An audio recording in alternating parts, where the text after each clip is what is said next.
వరంగల్ ఉప ఎన్నికలో భాగంగా హన్మకొండ ఆర్ట్స్ అండ్ సైన్స్ కాలేజ్లో టీఆర్ఎస్ అధినేత తెలంగాణ రాష్ట్ర సీఎం కేసీఆర్ మాట్లాడుతున్నారు. లైవ్ లో చూద్దాం.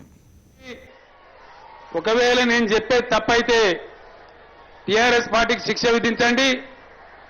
ఒకవేళ నేను చెప్పేది నిజమే అయితే నిన్న మొన్న ఎవరైతే అడ్డదిడ్డంగా మాట్లాడుతూ ఉన్నారో వాళ్ళకు శిక్ష విధించాలని చెప్పి ఈ సందర్భంగా వరంగల్ జిల్లా ప్రజానీకాన్ని నేను కోరుతున్నాను, మనవి చేస్తా ఉన్నాను. రాష్ట్రం సాధించడానికి తమ్ముడు మీరు కూర్చోవాలి, మీరు డిస్టర్బ్ కావద్దండి. ఎవరో కొంతమంది ఉంటారు కదా, మీరు డిస్టర్బ్ కావద్దు, దయచేసి మీరు కూర్చోండి. 58 సంవత్సరాలు పరాయి పాలనలో చిక్కిపోయి అనేక అవస్థలు అనేక బాధలు పడ్డటువంటి తెలంగాణ ప్రజానీకానికి దిక్కుమొక్కులేని తరుణంలో టీఆర్ఎస్ పార్టీని స్థాపించి 14 సంవత్సరాలు అద్భుతమైన పోరాటం చేసి మీ అందరి దీవెనతో పోరాడి ఈరోజు మనం తెలంగాణ రాష్ట్రాన్ని తెచ్చుకున్నాం. రాష్ట్రం వచ్చిన తర్వాత మీ అందరి దీవెనతోని టీఆర్ఎస్ పార్టీ అధికారాన్ని చేపట్టిన విషయం మీ అందరికీ తెలుసు. గత 15-16 నెలలుగా రాష్ట్ర పరిస్థితులను, రాష్ట్రంలో ప్రజలు ఎదుర్కొంటున్న సమస్యలను అన్నిటినీ కూడా అర్థం చేసుకొని ఆకలింపు చేసుకొని మనం కొన్ని కార్యక్రమాలు తీసుకొని ముందుకు పోతా ఉన్నాం. ఇక్కడికి వచ్చిన ప్రతిపక్షాలు మాట్లాడిన మాటలు 16 నెలల్లోనే మొత్తం అంతా ఏదో చెడిపోయినట్టు, మంచిగా ఉన్నదేదో ధ్వంసమైనట్టు రకరకాల అడ్డదిడ్డమైన మాటలు మాట్లాడుతూ ఉన్నారు. ఒక్కడన్నా ఒక్క పార్టీ వాడన్నా ఒక్క వజన్ గల ముచ్చట మాట్లాడలే. కనీసం ప్రభుత్వానికి ఒక మంచి సూచన చేయలే. ఈ సభలో ఎవరైతే కొద్దిమంది అల్లరి చేసే ప్రయత్నం చేస్తా ఉన్నారో ఇటువంటి బటంగి దండానే అక్కడక్కడ చేసే కార్యక్రమాన్ని ప్రతిపక్ష పార్టీలు అవలంబించినాయి. ఇటువంటి విషయాలు 14 సంవత్సరాల ఉద్యమ నేపథ్యంలో చాలా సందర్భాలలో నేను చాలా మందిని చూసిన. ఈ పిచ్చి పని చేసే వాళ్ళు ఎవరైతే ఉంటారో వీళ్ళకి ఎవరు భయపడే వాళ్ళు ఉండరు. వీళ్ళకు వరంగల్ ప్రజలు ఓట్ల రూపంలోనే మీ బుద్ధి చెప్పాలని చెప్పి నేను మీ అందరికీ కూడా అప్పీల్ చేస్తా ఉన్నాను. ఇట్లాంటి వాళ్ళని చాలా మందిని చూసినాం. ఏదైనా సరే, ఎవరికైనా సరే విషయం ఉంటే చెప్పాలి కానీ ఒక సభ జరుగుతున్నప్పుడు, ఒక పార్టీ సభ పెట్టుకున్నప్పుడు అల్లరి చేసేటువంటి పరిస్థితి, ఇది ఏ రకమైన సంస్కారమో ఆలోచించాలని చెప్పి నేను కోరుతా ఉన్నాను. ప్రజలను, టీఆర్ఎస్ కార్యకర్తలను చేసే మనవి, ఇట్లాంటి వాళ్ళు ఎప్పుడు కూడా ఉన్నారు. 14 సంవత్సరాలలో ఇట్లాంటి అనేక మందిని మనం చూసినాం. దయచేసి దాన్ని పట్టించుకునే అవసరం లేదు. దాన్ని కంట్రోల్ చేసే వాళ్ళు చేస్తారు. మీరు మీ జాగాలో శాంతంగా కూర్చోవాలని చెప్పి కూడా నేను మనవి చేస్తా ఉన్నాను. వరంగల్ ఉప ఎన్నిక సందర్భంలో వరంగల్ ప్రజానీకానికి, అదేవిధంగా సభలో ఉన్న మీ అందరికీ నేను ఒకటే విషయం మనవి చేస్తా ఉన్నా.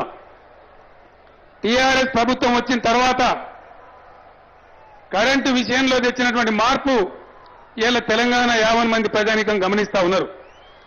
30 సంవత్సరాలు కరెంట్ అంటే, యాసంగి పంటలంటే లాఠీ ఛార్జీలు, సబ్స్టేషన్ల మీద దాడులు, ట్రాన్స్ఫార్మర్లు గాలిపోవడాలు, పంటలు ఎండిపోవడాలు, ఇవన్నీ కూడా 30 సంవత్సరాలు చూసినాం.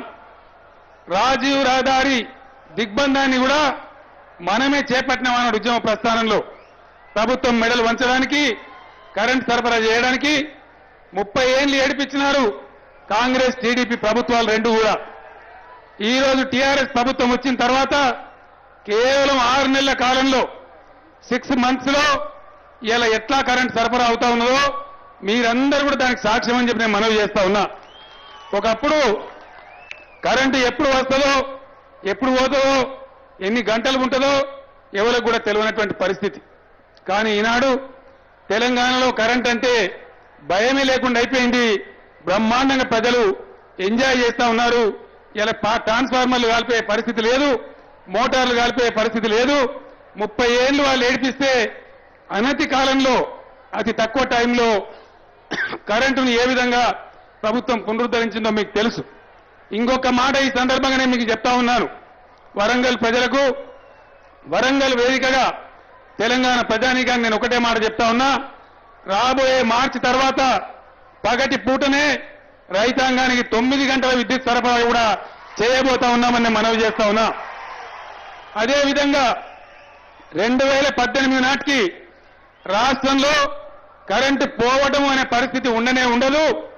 24 గంటలు క్వాలిటీ పవర్ సప్లై చేసే బాధ్యత నేను తీసుకుంటా ఉన్నా. ప్రభుత్వం ఆ పని చేస్తున్నదని చెప్పి నేను మనవి చేస్తా ఉన్నా.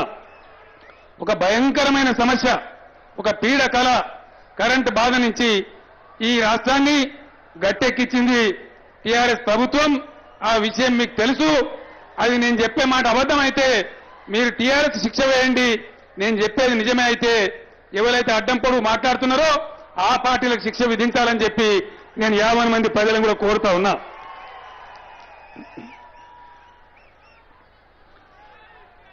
దీని తదనంతరం పేద ప్రజల అభివృద్ధి లక్ష్యంగా సంక్షేమ కార్యక్రమాలు తీసుకున్నాం. గతంలో టీడీపీ ప్రభుత్వం ఉంటే 40-50 రూపాయల పెన్షన్ ఇచ్చినారు. కాంగ్రెస్ ప్రభుత్వంలో 200 రూపాయల పెన్షన్ ఇచ్చినారు. ఈరోజు చరిత్రలో ఎక్కడ లేని విధంగా, భారతదేశంలో ఏ రాష్ట్రంలో కూడా ఇవ్వని విధంగా పేదలకు ఇచ్చేది ఏది కానీ ఒక పద్ధతి ఉండాలి. ఎందుకు ఇస్తున్నామో తెలిసి ఇవ్వాలి. దాంతో పేదలు సంతోషంగా ఉండాలని చెప్పి ఆలనా పాలన లేనటువంటి ముసలి వాళ్ళకు కావచ్చు, భర్తలు చనిపోయినటువంటి ఆడవాళ్ళకు కావచ్చు, ఎన్నడూ ఏ ప్రభుత్వం పట్టించుకున్నటువంటి బీడీ కార్మికులకు కావచ్చు, వికలాంగులకు కావచ్చు, గీత కార్మికులకు కావచ్చు, చేనేత కార్మికులకు కావచ్చు, ఈరోజు 1000 రూపాయల పెన్షన్ అందిస్తున్న విషయం మీ అందరికీ కూడా తెలుసు. ప్రజలందరూ కూడా దాని మీద సంతోషంగా ఉన్నారు. మా బతుకు భద్రత ఏర్పడిందని పెద్ద మనుషులు ఎక్కడికి పోయినా కేసీఆర్ నువ్వు నా కొడుకులా ఉన్నావు బిడ్డ, నా కొడుకు చూడకుండా నువ్వు చూస్తున్నావు అని చెప్పి ఈరోజు దీవెన పెట్టే పరిస్థితిలో ఉన్నాం. ఈ పెన్షన్లు ఇదే వరంగల్ లోక్సభ ఏరియాలో గతంలో 1,80,000 పెన్షన్లుంటే ఈరోజు 2,30,000 మందికి పెన్షన్లు ఇవ్వడం జరుగుతూ ఉంది. గత ప్రభుత్వం ఇచ్చిన దానికంటే 50,000 పెన్షన్లు అదనంగా అందుతా ఉన్నాయని చెప్పి నేను మనవి చేస్తా ఉన్నా. ఇంతకు ముందే వరంగల్ వచ్చిన సందర్భంలో నాకు ఇక్కడ పనిచేసే నాయకులు చెప్పారు, వరంగల్లో బీడీ కార్మికులు ఉండేదే చాలా తక్కువ, కొద్ది మందికి మాకు అందలేదని చెప్తా ఉన్నదని చెప్పినారు. అట్లాంటి వాళ్ళు ఎవరైనా బీడీ కార్మికులు ఉంటే ఈ ఎలక్షన్ అయిపోయిన తర్వాత వారం 10 రోజుల్లోనే వరంగల్ పట్టణంలో అవసరమైతే నేనే స్వయంగా వచ్చి కూర్చొని మీ అందరికీ కూడా పెన్షన్లు మంజూరు చేయిస్తాను కూడా ఈ సందర్భంగా నేను మనవి చేస్తా ఉన్నాను.